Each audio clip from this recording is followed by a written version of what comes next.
Allow me to start by providing the members of the Security Council with some additional details about yesterday's tragic event in Poland. On November 15, at around 3:30 p.m., during yet another wave of massive missile strikes by Russian forces against civilian critical infrastructure in the whole of Ukraine, including the immediate vicinity of the territory of Poland, 2 Polish citizens lost their lives in the Polish village of Przewodów, situated around 5 kilometers from the Polish-Ukrainian border. The apparent cause of their death was the explosion from the missile that fell on the location, which has no military background whatsoever. I would like to express our deepest gratitude for the gestures of solidarity also heard today that Poland keeps receiving from all over the world with regards to this tragic event. No matter what was the particular course of the events in Przewodów, that fatal afternoon, those innocent people would not have been killed if there had been no Russian war against Ukraine. Their only fault was the fact that they lived close to the civilian infrastructure on the Ukrainian side of the border that Russia keeps attacking as military targets. Mr. President, yesterday's sad events teaches us how close we actually live to a potential escalation and the spillover of the Russian war war of aggression of far-reaching consequences that we all can foresee. Bearing that in mind, Poland decided to act with full restraint and responsibility. We immediately launched an extensive, multifaceted investigation aimed at explaining all the details of the incident. The very initial findings support the hypothesis that the event was not a deliberate attack, but naturally we need to wait for the final conclusion until the investigation is over. Poland is also conducting the intensive consultations on the incident with its NATO allies and the key partners. A decision had to also be made to increase the combat readiness of the selected units of the Polish Armed Forces, with particular emphasis on airspace monitoring. We wish to assure the whole international community about the transparency of the ongoing investigation and about the guarantees of collective security which Poland will keep providing to the region, both as an individual country and as a part of the NATO, which remains the defensive alliance. We understand our responsibilities and that's why Poland is and will remain a regional stronghold of peace, security and stability.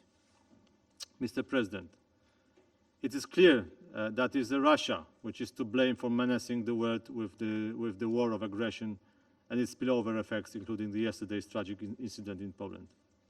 The launching of yesterday's missile attacks against Ukraine, the fiercest since the beginning of the war, requires significant military preparations.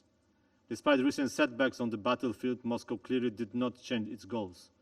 It still wants to erase sovereign Ukraine from the map and cause innocent people to suffer. This evidently shows Russia's absolute lack of will to embark on the path leading to a resolution of the conflict that it has created. Russia pretends to be ready for talks, but in reality it's carrying its barbaric attacks against the civilian population and energy infrastructure of Ukraine. Distinguished member of the Security Council, the current situation will not change our approach. Poland believes it is crucial to continue the support for Ukraine. Poland has done so since the very beginning of the war. We approach it in the multidimensional way by providing aid both in Ukraine as well as within our own territory. We will continue on this path. Total estimated value of the Polish aid given in 2022 to Ukrainian refugees, both by individuals as well as the local and state authorities, amounts to over $5.5 billion, circa 1% of the Polish GDP. According to the OECD estimates in 2022, Poland will spend for humanitarian and military assistance the total of $8.5 billion. It's almost 1.5% of the Polish GDP, becoming one of the major donors to Ukraine.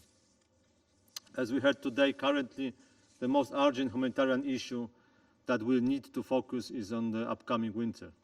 Due to the Russian bombings, over 3.5 million people are left without a roof over their head. The priority is to create shelter for those people. The Russian forces continuously attack the Ukrainian energy infrastructure in the deliberate attempt to aggravate the humanitarian crisis. Their goal is probably also to cause another wave of refugees, which is calculated to destabilize the situation in the countries to which they arrive, including Poland. Mr. President, Russian imperialism needs to be treated as the thing it really is, a global threat with far-reaching consequences.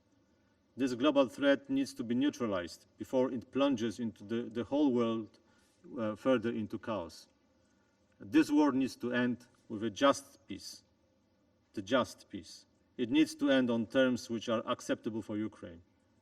The aggressor cannot benefit from its aggression. Instead, we need accountability for what atrocities and damages it is inflicted. Therefore, Poland welcomes the last week's General Assembly resolution on the creation of the Registry of Damages mechanism. We see it as a first step in the right direction. In conclusion, we once again call on all states which stands on the side of international law to take all necessary steps to persuade Russia to stop its aggression and to withdraw from Ukrainian territory.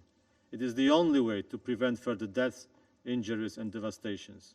This is the only way to stop escalation of this large-scale humanitarian and human rights crisis that continues to bring away lives of innocent civilians.